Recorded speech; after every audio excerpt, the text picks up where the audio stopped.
ప్రియ క్రైస్తవ సహోదరి సహోదరులారా, దేవుని భయము అనే అంశం గురించి మనం నేర్చుకుందాం. ఈ రోజున ప్రజలు చాలా అంశాలకి భయపడుతున్నారు. భౌతిక సంబంధమైన అనారోగ్యాలకి భయపడుతున్నారు. భయం వేస్తుంది ఖచ్చితంగా. ఇక సమాజంలో జరుగుతున్న భయంకరమైన పరిస్థితులను బట్టి భయపడుతూ ఉంటారు. ప్రపంచంలో జరుగుతున్న పరిస్థితులను బట్టి భయపడుతూ ఉంటారు. భయం అనేది సర్వ సహజమే. ఆరోగ్యకరమైన భయము ఉంది, అనారోగ్యకరమైన భయము ఉంది. అయితే మనం తెలుసుకోవలసిన అంశం ఏమిటంటే దేవుని ఎడ్ల భయభక్తులు కలిగి ఉండుట, fear of God or fear towards God. ఇది చాలా ప్రధానమైంది. మరి ఆరోగ్యకరమైన భయము మనకి భద్రతనిస్తుందని ఇంతకుముందు ఎపిసోడ్లో నేర్చుకున్నాం. అనారోగ్యకరమైన భయము మనల్ని ఒక రకమైన టెన్షన్లోనికి నడిపిస్తుంది, అనారోగ్యంలోనికి నడిపిస్తుంది అన్నది మనం అర్థం చేసుకోవాలి. దేవుని యొక్క వాక్యములో మరి భయపడకుడి అనే మాట ఎవరో లెక్కిస్తే 366 పర్యాయాలు దరిదాపు వ్రాయబడి ఉన్నట్టుగా చెబుతూ ఉంటారు. అంటే ప్రతిరోజు సంవత్సరానికి ఒక దినము అనుకుంటే చివరికి లీఫ్ సంవత్సరంలో 366 దినములు ఉంటాయి. అంటే 366 దినములకు సరిపోయే భయపడుకుడి అనే వాగ్దానములు బైబిల్లో ఉన్నట్టుగా మనం చూస్తున్నాం. చాలా మంచిది. భయపడుకుడి అనేది ఒక ఆజ్ఞ అయితే భయపడుకుడి అని చెప్పిన దేవుని ఆజ్ఞను అతిక్రమిస్తే అది కూడా పాపం అవుతుంది. అయితే భయపడుకుడి అని దేవుడు ఆజ్ఞ ఇచ్చాడు. దానిని మనము చాలా అనుకూలమైన వాగ్దానం కింద తీసుకుంటాం. అయితే దేవునికి భయపడుడి అనే మాటలు కూడా బైబిల్ గ్రంథంలో చాలా ఎక్కువగానే ఉన్నాయి. భయపడుకుడి అనే మాట గురించే ఎక్కువగా మనము బోధలు వింటూ ఉంటాం. అయితే దేవునికి భయపడుడి అనే అంశంలో ఎక్కువగా మనం బోధలు వినడం తక్కువగానే ఉంటుంది. అయితే ఈరోజు మనము దేవునికి భయపడుట అనే అంశాన్ని ధ్యానం చేయాలి. నిర్గమకాండము 20వ అధ్యాయం కానీ, హెబ్రీ పత్రిక 12వ అధ్యాయం 18వ వచనం నుండి 30వ వచనం వరకు చూస్తే 2 వాక్య సందర్భములను నేను మీకు తెలియజేస్తాను. అయితే ఎక్కువగా వచనాలు ఉన్నాయి కాబట్టి నిర్గమకాండం 20వ అధ్యాయము 1వ వచనం నుండి 21వ వచనం వరకు చూస్తే దేవుడు మోషే ద్వారా ఇజ్రాయేలు ప్రజలకు 10 ఆజ్ఞల్ని లేక ధర్మశాస్త్రాన్ని ఇస్తున్నాడు. నేను తప్ప ఇంకో దేవుడు ఉండకూడదని అన్నాడు. రెండవది, ఏ రూపమును విగ్రహముగా చేసుకోకూడదన్నాడు. ఆకాశములో గాని, భూమి క్రింద గాని, నీళ్లపై గాని ఏ రూపమున విగ్రహాన్ని చేసుకోకూడదు, దాన్ని పూజించకూడదు, నమస్కారం చేయకూడదు అన్నాడు. మూడవది, ఆయన నామాన్ని వ్యర్థంగా ఉచ్చరించొద్దని తెలియజేశాడు. నాలుగవది మనం చూస్తే విశ్రాంతి దినమును పరిశుద్ధముగా ఆచరించాలని తెలియజేశాడు. ఇక ఐదవది మనం చూస్తే తల్లిదండ్రులని సన్మానించాలి, దీర్ఘాయుష్మంతులగినట్లు అన్నాడు. నరహత్య చేయవద్దు, వ్యభిచరించవద్దు, దొంగిలించవద్దు, అబద్ధ సాక్ష్యము నీ పొరుగువాని మీద చెప్పవద్దు, అంతేకాదు నీ పొరుగువాని ఏదియూ ఆశించవద్దని ఈ 10 ఆజ్ఞలను దేవుడు ఇజ్రాయేల్ ప్రజలకు ఇచ్చాడు. అంతేకాదు 10 ఆజ్ఞలే కాకుండా వీటిని నైతిక ఆజ్ఞలు అని పిలుస్తాం, మోరల్ లాస్ అని అంటాం. ఇంత మాత్రమే కాదు, ఇంకా 612 ఆజ్ఞలు. అంటే 10 + 612 ఆజ్ఞలు మనం చూస్తే మొత్తానికి 613 ఆజ్ఞల్ని దేవుడు ఇజ్రాయేల్ ప్రజలకి అన్ని వ్యవస్థలకు సంబంధించి, అన్ని రంగాలకు సంబంధించి, వారి జీవితంలో ఎక్కడెక్కడైతే ఏ విధంగా దేవుడు ఏది ఆశిస్తున్నాడో వాటన్నిటికీ సంబంధించి సంపూర్ణంగా దేవుడు తన ధర్మశాస్త్రంలో ఆజ్ఞలు ఉంచాడు. అయితే ఈ 10 ఆజ్ఞలు ఇచ్చిన తర్వాత ప్రజలు కాస్త భయపడ్డారు. ఆ ఉరుములు, మెరుపులు, ధూపము ఎప్పుడైతే ఆ కొండ మీద ఉందో మోషేతో వారు తెలియజేస్తున్నారు, మోషే మీరు మాతో మాట్లాడండి, దేవుడు మాతో మాట్లాడితే మాకు భయం వస్తుందని అంటాడు. అయితే తర్వాత మోషే కూడా అదే సందర్భంలో మనం చూస్తే మీరు పాపము చెయ్యకుండానట్లు దేవుని భయము కలిగి ఉండడానికే దేవుడు ఇవన్నీ చేశాడు అన్నట్టుగా మనం చూస్తున్నాం. అంటే దేవుని ఎడల మనము కలిగి ఉండే భయము ఎందుకొరకు అని అంటే మనము పాపము చెయ్యకుండానట్లు అన్న మాటని మోషే ఇజ్రాయెల్ ప్రజలకు తెలియజేస్తూ ఉంటాడు. మరి ఇదే సందర్భాన్ని హెబ్రీ పత్రిక 12వ అధ్యాయములో మనము 18వ వచనం నుంచి చివరి వరకు చూస్తే సియోను కొండ, సీనాయి కొండ సంబంధించిన 2 వృత్తాంతాలు మనం చూస్తాం. సీనాయి కొండ మీద దేవుడు ప్రత్యక్షమైనప్పుడు ఎదుర్కొన్న పరిస్థితులు, సియోను కొండ మీద యేసుక్రీస్తు ప్రభు ద్వారా వచ్చిన నూతన నిబంధన, వీటి గురించి మాట్లాడుతూ చివరిలో ఒక అద్భుతమైన మాటని హెబ్రీ గ్రంథకర్త తెలియజేస్తూ ఉంటాడు. హెబ్రీయులకు రాసిన పత్రిక 12వ అధ్యాయము 28, 29 వచనాలు చూస్తే ఈ విధంగా వాక్యము వ్రాయబడి ఉంది. అందువలన మనము నిశ్చలమైన రాజ్యమును పొంది దైవ కృప కలిగి ఉందము. ఆ కృప కలిగి వినయ భయభక్తులతో దేవునికి ప్రీతికరమైన సేవ చేయుదము. ఎలాగనగా మన దేవుడు దహించు అగ్ని అయి ఉన్నాడు. దేవునికి ప్రీతికరమైన సేవ చెయ్యాలి అంట. ఏ విధంగా ప్రీతికరమైన సేవ చెయ్యాలంట? భయభక్తులతో, ఇన్ ఫియర్, భయభక్తులతో దేవునికి ప్రీతికరమైన సేవ చేయాలి. ఎందుకంటే దేవుడు దహించు అగ్ని అయి ఉన్నాడు. అక్కడ నిర్గమాకాండము 20వ అధ్యాయం మనం చూసిన, ఇక్కడ హెబ్రీ పత్రిక 12వ అధ్యాయం చూసిన, మరి దేవుని ఎడల భయము కలిగి ఉండుట అనే అంశం గురించే ఆ వాక్యం తెలియజేస్తుంది. మరి సంఘములో ఎక్కడైతే దేవుని భయం ఉంటుందో సమాజంలో కూడా దేవుని భయము మనము చూడగలము. ఈ రోజున సమాజములో ప్రభుత్వం విషయంలో ప్రజలు భయము లేకుండా ఉంటున్నారు. వ్యాపారం విషయంలో ప్రజలు భయం లేకుండా ఉంటున్నారు. ఈ ప్రపంచంలో ఎక్కడ చూసినా ప్రజలకి దేవుడంటే భయము అంటూ ఏమీ లేదు. భక్తి ఎక్కువగా ఉంది కానీ భయం అంటూ ఏమీ లేదు. ఏదో ఇటువంటి పాండమిక్ అనే విపత్తులు వచ్చినప్పుడు దేవుని ఎడల కాస్త భయాన్ని క్రైస్తవులు కానీ క్రైస్తవేతరులు కానీ ప్రదర్శిస్తూ ఉంటారు. కానీ వాస్తవానికి మనం చూస్తే లోకములో సహజంగా దేవుడంటే భయము లేదు. దేవుడంటే భయము ఎందుకు లోకములో కనిపించడం లేదంటే సంఘములో దేవుడంటే భయము లేదు. ఈ రోజున క్రైస్తవ లోకములో మనము చూసినట్లయితే క్రైస్తవులకి అన్నీ ఉన్నాయి కానీ దేవుడంటే భయం అనేది చాలా తక్కువగా ఉంది. There is no fear of God amongst Christianity. అన్నీ ఉన్నాయి మనకి, కానీ దేవుడంటే భయము లేదు. బహుశా ఇటువంటి కరోనా విపత్తులో క్రైస్తవుల్లో కూడా దేవుడంటే కాస్త భయం అనేది ప్రవేశించిందేమో అని అనిపిస్తూ ఉంటుంది. అయితే దేవుని ఎడల మనము భయం కలిగి ఉండవలసింది ఏదో విపత్తుకరమైన పరిస్థితులు ఎదుర్కొన్నప్పుడు మాత్రమే కాదు అన్నది జ్ఞాపకం చేసుకోవాలి. దేవుని ఎడల భయము అనేది క్రైస్తవ ఆధ్యాత్మిక జీవితంలో ఒక భాగంగానే ఉండాలి. Fear of God should become a part of Christian life. అప్పుడే మనము దేవుని కొరకు జీవించగలము. ఆది కాండము నుంచి మనము చూసినట్లయితే దేవుడు ఆదిలోనే ఆదాము అవ్వలకి ఆజ్ఞనిచ్చాడు. ఇదిగో ఈ ఏదెను తోటలో ఉన్న ఆ వృక్ష ఫలములను మీరు తినకూడదు, తినిన దినమున నిశ్చయముగా చచ్చెదరు అని దేవుడు మరి ఆదాము అవ్వలకి తెలియజేశాడు. ఒక రకంగా దేవుడు భయము కలిగి ఉండాలని ఆదాముకి అవ్వకి తెలియజేశాడు. ఈ పండు తినవద్దు, తిన్న దినమున నిశ్చయముగా చచ్చెదరు అని దేవుడు ఆ ఆజ్ఞని ఆదాము అవ్వలకి ఎందుకు ఇచ్చాడు అంటే మీరు భయము కలిగి ఉండండి, ఆ చెట్టు ఫలములను తినవద్దు, తింటే నిశ్చయముగా మీరు చచ్చెదరు అని ఆదాము అవ్వలకి భయము కలిగి ఉండవలసిందిగా దేవుడు మొదటి ఆజ్ఞని లేక ఏకైక ఆజ్ఞని ఇచ్చాడు. అయితే దేవుని ఎడల భయము కలిగి ఉండవలసిందిగా దేవుడు ఆదాము అవ్వలకి తెలియజేసిన, అయితే 3వ అధ్యాయంలో మనం చూసినట్లయితే సాతానుడు ఏదెను తోటలో ప్రవేశిస్తాడు, అవ్వని ఆదాముని మోసం చేస్తాడు. మరి దేవుని ఎడల ఉండే భయముని సాతానుడు తొలగిస్తాడు. ఆ రోజున ఏదెను తోటలో ఆదాము అవ్వలు సాతానికి భయపడ్డారు, సాతాను మాటలకి భయపడ్డారు, కానీ దేవుని ఆజ్ఞకు వాళ్ళు భయపడలేదు. ఈ రెండింటిని మనం అర్థం చేసుకోవాలి. దేవునికి భయపడాలి అని దేవుడు సెలవిస్తే దేవునికి భయపడవలసిన అవసరం లేదు అని సాతానుడు తెలియజేశాడు. అందుకని ఆ రోజున వాళ్ళు ఒక రకమైన ఫోబియా అనేది ప్రవేశించింది. సాతానుడు ఆ రోజున ఆదాము అవ్వలని మోసము చేశాడు. వారి ఇరువురిని కూడా దేవుని ఎడల భయము నుంచి తొలగించాడు. అదే సాతానుడు ఈ రోజున క్రైస్తవ లోకములో కూడా దేవుని ఎడల భయము నుంచి క్రైస్తవుల్ని తొలగిస్తూ ఉన్నాడు. దేవుడు ఫలానాది చేయమంటున్నాడు, సాతానుడు వచ్చి చెయ్యకపోయినా పర్వాలేదు అంటాడు. దేవుడు ఫలానా ఆజ్ఞని ఇస్తున్నాడు, సాతానుడు ఆ ఆజ్ఞని కాస్త ట్విస్ట్ చేసి మారుస్తున్నాడు. ఆ ఆజ్ఞకు కొత్త వాటిని జత చేస్తున్నాడు. ఆ ఆజ్ఞలో నుంచి కొన్నిటిని తొలగిస్తున్నాడు. ఆ ఆజ్ఞలో కొన్ని మార్పులు తీసుకుని వస్తున్నాడు. ఆ విధంగా సాతానుడు దేవుని ఎడల భయం నుంచి ప్రజల్ని దూరం చేస్తున్నాడు.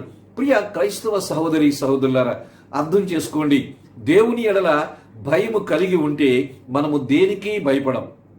దేవుని ఎడల భయము కలిగి ఉండకపోతే ఈ లోకంలో మనము అన్నిటికీ భయపడుతూనే ఉంటాం. మరొకసారి ఈ మాటని నేను మీతో చెప్పనివ్వండి. మనము దేవుని ఎడల భయము కలిగి ఉంటే ఈ లోకములో దేనికి భయపడము. అది కరోనా లాంటి విపత్తుకు కూడా భయపడము. దేవుని ఎడల భయము కలిగి ఉంటే లోకములో దేనికి భయపడము. దేవుడంటే భయము కలిగి ఉన్నాడు కాబట్టి యోసేపు తన జీవితంలో ఎదుర్కొన్న ఏ పరిస్థితికి భయపడలేదు. దేవుడంటే భయం కలిగి ఉన్నాడు కాబట్టి మరి దానియేలు తన జీవితంలో ఎదుర్కొన్న ఏ విపత్తికి భయపడలేదు. సింహపు గుహలోనికి ప్రవేశించడానికి కూడా దానియేలు భయపడలేదు. దేవుడంటే భయం కలిగి ఉన్నారు కాబట్టి షడ్రక్ మేషక్ అబ్దెనగోలు ఆ రోజు అగ్నిగుండమునకు భయపడలేదు. దేవుడంటే భయం కలిగి ఉన్నారు కాబట్టి ప్రవక్తలు ఎవరు కూడా ఆ దినాల్లో వారు ఎన్నో తీవ్రమైన వ్యతిరేకతలు ఎదుర్కొన్నప్పటికీ కూడా వాళ్ళు భయపడలేదు. మరణానికి సైతము వాళ్ళు సిద్ధపడ్డారు. మరి తండ్రి అయిన దేవునికి కుమారుడైన యేసుక్రీస్తు ప్రభు భయపడ్డాడు కాబట్టి, భయపడి విధేయత చూపించాడు కాబట్టి, భయపడుట అంటే విధేయత చూపించాడు కాబట్టి యేసుక్రీస్తు ప్రభువు కూడా ఆయన అవమానాలు భరించడానికి కానీ, సిలువలో మరి పాపి కొరకు మరణించడానికి కానీ ఆయన భయపడలేదు. దేవుడంటే భయము కలిగి ఉన్నారు కాబట్టి అపోస్తులు మరి వారి ముందు ఉంచిన ఆ భయంకరమైన మరణానికి భయపడలేదు. దేవుడంటే భయము కలిగి ఉన్నారు కాబట్టి హతసాక్షులుగా అవ్వడానికి కూడా వాళ్ళు ఇష్టత చూపించారు. చూసారా, బైబిల్ గ్రంథంలో చరిత్రను మనం చూసినట్లయితే దేవునికి భయపడే వాళ్ళు ఏ పరిస్థితులకి భయపడలేదు. ఈ రోజున క్రైస్తవులు ప్రతి చిన్న విషయానికి భయపడుతూనే ఉన్నారు. చిన్న అనారోగ్యానికి భయపడుతూనే ఉన్నారు. ఇటువంటి విపత్తులకి భయపడుతూనే ఉన్నారు. పేదరికానికి భయపడుతూనే ఉన్నారు. రకరకాల జబ్బులకి భయపడుతూనే ఉన్నారు. అపజయాలకి భయపడుతూనే ఉన్నారు.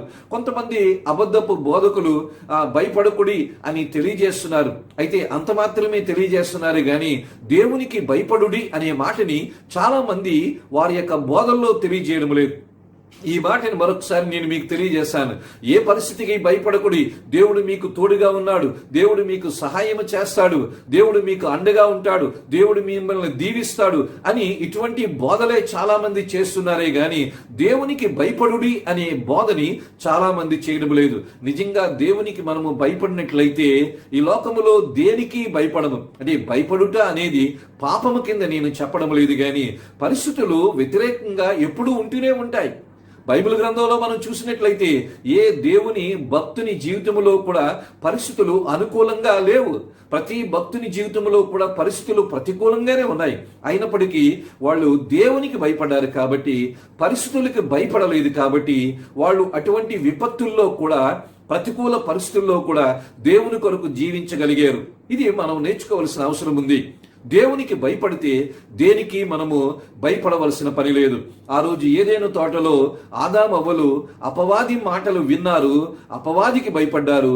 అందుకనే దేవుని భయము వారిలో తొలగిపోయింది.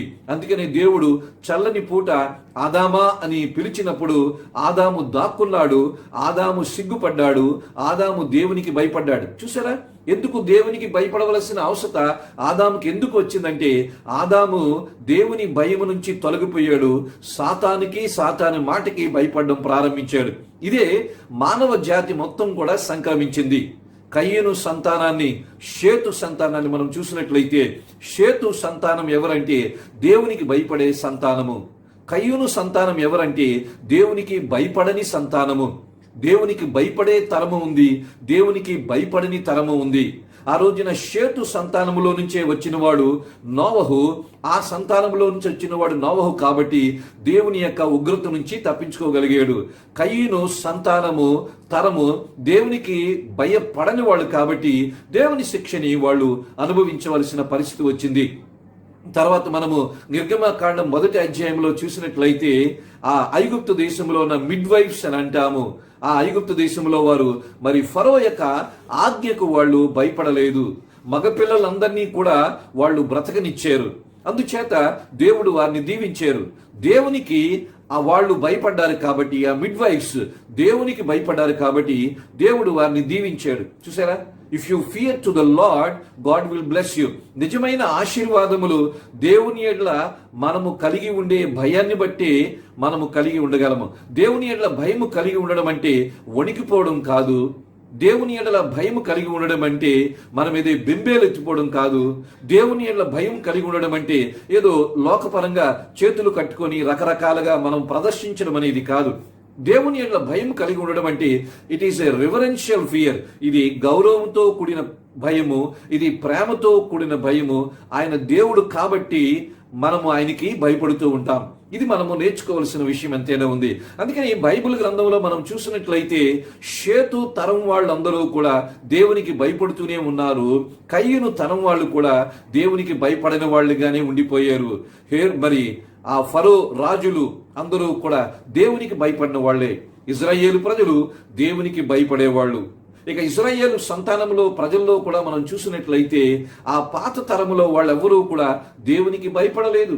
యెహోషువ, కాలేబు, మోషే, అహరోనులు వీళ్ళు తప్పించి పాత తరములో ఎవరూ దేవునికి భయపడలేదు. అందుకని దేవుని ఆజ్ఞలను వాళ్ళు విశ్వసించలేదు. దేవుని మీద, దేవుని నాయకత్వం మీద సనిగారు. దేవుని భయము ఆ ఇజ్రాయేలు మొదటి తరములో లేదు కాబట్టి వాళ్ళందరూ అరణ్యములో రాలిపోయినట్టుగా మనం చూస్తున్నాం. దేవునికి భయపడిన వాళ్ళే ఆ రోజున కనానులో ప్రవేశించారు. దేవునికి భయపడకుండా దేవుని మీద తిరుగుబాటు చేసిన వాళ్ళు అరణ్యములోనే రాలిపోయారు. తర్వాత మనము యెహోషువ గ్రంథాన్ని చూస్తాము. తర్వాత న్యాయాధిపతుల గ్రంథాన్ని చూస్తాము.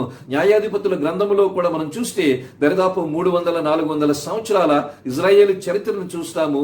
14 మంది న్యాయాధిపతులని దేవుడు నియమించి వారి ద్వారా పరిపాలన చేయించాడు. డెలివరర్స్ అని అంటాం, విమోచకులు అని అంటాం, న్యాయాధిపతులు అని మనము పిలుస్తాము. దేవునికి భయపడినప్పుడల్లా వారు శత్రువుల మీద విజయాన్ని సాధించారు. దేవునికి భయపడనప్పుడల్లా శత్రువుల చేత ఓడిపోయారు. ఓడిపోయిన జీవితాల్లో జీవించారు. దేవుని యొక్క క్రమశిక్షణ చర్యలకు, దేవుని శిక్షలకు వారు మరి అనుభవించవలసిన పరిస్థితి వారికి వచ్చింది. దేవునికి భయపడినప్పుడల్లా దేవుని ఆజ్ఞలను వాళ్ళు గౌరవించారు, వారికి విజయం వచ్చింది. దేవునికి భయపడినప్పుడల్లా దేవుని ఆజ్ఞలను వారు విస్మరించారు, వారి జీవితంలో అపజయం వచ్చింది.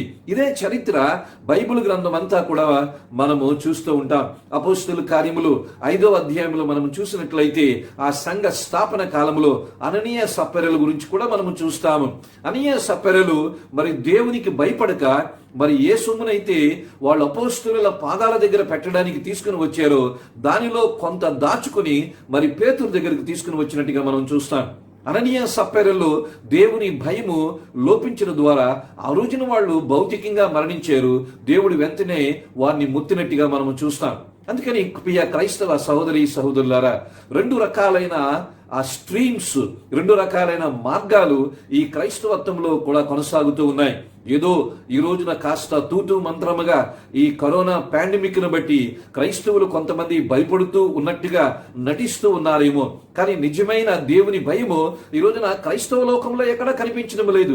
సంఘాల్లో దేవుని భయము లేదు, ఆరాధనలో దేవుని భయము లేదు, వాక్యం బోధించే బోధకుల్లో దేవుని భయము లేదు, కాపరుల్లో దేవుని భయము లేదు, నాయకత్వంలో దేవుని భయము లేదు. యాజ్ ఎ హోల్ క్రిస్టియానిటీలోనే, క్రైస్తవ సమాజంలోనే దేవుడు అంటే భయము చాలా పోయింది. మనకి అన్నీ ఉన్నాయి కానీ దేవుడు అంటే భయము లేదని ఆ ముందు మాటని మరొకసారి మీకు జ్ఞాపకం చేసుకున్నాను. ప్రియమైన క్రైస్తవ సహోదరి సహోదరులారా, అర్థం చేసుకున్నాను. దేవుడు అంటే భయము కలిగి ఉంటే మరి మనం ఏ ఏ లక్షణాలు కలిగి ఉంటామనేది నేను మీకు తర్వాత బోధిస్తాను. దేవుడు అంటే భయం కలిగి ఉండవలసిన అవసరత ఎంతైనా ఉంది. అప్పుడే మన క్రైస్తవ జీవితంలో ఎదుగుతాము. దేవునికి ఎందుకు మనం భయపడాలంటే ఆయన ఏమై ఉన్నాడు అన్న దాన్ని బట్టి మనం భయపడాలి. we need to fear God because of his character. we need to fear God because of his actions or emotions అని అంటాం. దేవుని యొక్క భావోద్రేకాలను బట్టి మనం భయపడుతూ ఉండాలి. దేవుని యొక్క గుణలక్షణాలను బట్టి భయపడుతూ ఉండాలి. చాలా మంది క్రైస్తవులు ఏమనుకుంటున్నారంటే దేవుడు దీవించేవాడే అని అనుకుంటున్నారు కానీ దేవుడు దీవెనలతో పాటు ఇజ్రాయేలు ప్రజలకి శాపములు కూడా అనుగ్రహించాడని చాలా మంది గుర్తించడం లేదు. మరి ద్వితీయోపదేశకాండం 28వ అధ్యాయంలో మనం చూస్తే దీవెనలతో పాటు శాపములు కూడా ఆ రోజున ఇజ్రాయేల్ ప్రజల గురించి ఆ ఇజ్రాయేల్ ప్రజలకు దేవుడు తెలియజేశాడు. మీరు ధర్మశాస్త్రాన్ని విధేయత చూపిస్తే దేవుడు మిమ్మల్ని దీవిస్తాడు, ధర్మశాస్త్రాన్ని మీరినట్లయితే మీ మీద శాపంలో వస్తాయని దేవుడు తెలియజేశాడు. అందుకని దేవుడు దీవించేవాడు, అదే సమయంలో ఇజ్రాయేల్ ప్రజల విషయంలో శపించేవాడు. మనల్ని దేవుడు శపించడేమో గాని దేవుని యొక్క దీవెనలు మనము కోల్పోతాం. దేవుడు దీవించేవాడు, దేవుడు తన దీవెనల్ని తొలగించేవాడు అని ఎంతమంది గుర్తించారు? అంతేకాదు చాలా మంది అనుకుంటారు దేవుడు స్వస్థపరిచేవాడు అని అనుకుంటారు. కానీ అర్థం చేసుకోండి, స్వస్థపరిచేవాడు ఆయనే, గాయపరిచేవాడు ఆయనే. దేవుడు దీవించేవాడు ఆయనే, దీవెనలు తొలగించేవాడు ఆయనే. స్వస్థపరిచేవాడు ఆయనే, గాయపరిచేవాడు ఆయనే. సృష్టించేవాడు ఆయనే, నశింప చేసేవాడు ఆయనే. విజయం ఇచ్చేవాడు ఆయనే, అపజయం ఇచ్చేవాడు ఆయనే. క్షమించేవాడు ఆయనే, శిక్షించేవాడు ఆయనే. సంతోషాన్ని ఇచ్చేవాడు ఆయనే, పరిశుద్ధంగా జీవించమని చెప్పేవాడు ఆయనే. కంఫర్టబుల్ లైఫ్, సదుపాయములతో ఉండే జీవితాన్ని ఇచ్చేవాడు ఆయనే, ఖండించేవాడు ఆయనే. ఈ విధంగా మనం చూసినట్లయితే దేవుణ్ణి చాలా వరకు ఒక కోణములోనే చాలా మంది అర్థం చేసుకున్నారు. ఆయన దీవించే దేవుడిగానే చూస్తున్నారు కానీ దీవెనలు తొలగించే దేవుడుగా కూడా చూసుకోవాలి. ఆయన స్వస్థతలిచ్చే దేవుడిగానే చూస్తున్నారు కానీ ఆయన గాయములు చేసే దేవుడుగాను కూడా అర్థం చేసుకోవాలి. ఆయన విజయాలు ఇచ్చే దేవుడిగానే చూస్తున్నారే కానీ ఆయన అపజయాలను కూడా అనుమతించే దేవుడిగా చూడాలి. ఆయన్ని సృష్టించే దేవుడిగానే చూస్తున్నారు కానీ ఆయన డిస్ట్రాయ్ చేసే, నశింపచేసే దేవుడిగాను చూడాలి. ఆయన సంతోషాన్ని ఇచ్చే దేవుడిగానే చూస్తున్నారు కానీ ఆయన ఖండించే దేవుడిగానే చూడాలి. ఆయన క్షమించే దేవుడిగానే చూస్తున్నాడు కానీ కొంతమంది ఆయన మరి పనిష్ చేసే దేవుడిగానే చూడాలి, మరి క్రమశిక్షణ చర్యలు తీసుకునే దేవుడిగానే చూడాలి. దేవుణ్ణి ఏ కోణంలో చూస్తున్నారు? ఒక నాణెమునకు బొమ్మ బొరుసు ఉంటుంది, అలాగే దేవునికి కూడా ఈ బొమ్మ బొరుసులాగా ఈ వ్యక్తిత్వాన్ని మనం అర్థం చేసుకోవాలి. అందుకని ప్రియ క్రైస్తవ సహోదరి సహోదరులారా, దేవుణ్ణి టోటల్గా మనం అర్థం చేసుకోవాలి. కంప్లీట్నెస్ ఆఫ్ గాడ్ అనేది మనం ఓల్నెస్ ఆఫ్ గాడ్ని అర్థం చేసుకున్నప్పుడే దేవుని ఎడల ఆ రివరెన్షియల్ ఫియర్ని మనం కలిగి ఉంటాం. అందుకని దేవుని ఎడల భయము కలిగి ఉండవలసిన అవసరత ఎంతైనా ఉంది. బైబిల్ గ్రంథంలో ఏ విధంగా దేవునికి భయపడి వాళ్ళు పరిస్థితులకి మరి ఎదురీదేరో చూసాము. బైబిల్ గ్రంథంలో దేవునికి భయపడే వాళ్ళు ఉన్నారు, దేవునికి భయపడిన వాళ్ళు ఉన్నారు అని మనం చూసాం. అలాగే దేవుడు మరి తనను భయపడే వారి విషయంలో ఏ విధంగా దీవిస్తాడో అని కూడా చూసాం. ఇక తర్వాత మరి పార్ట్ 2లో మరొక విషయాన్ని నేను మీకు తెలియజేశాను. దేవునికి భయపడే వాళ్ళకి ఉండే లక్షణాలు ఏంటో చూద్దాం.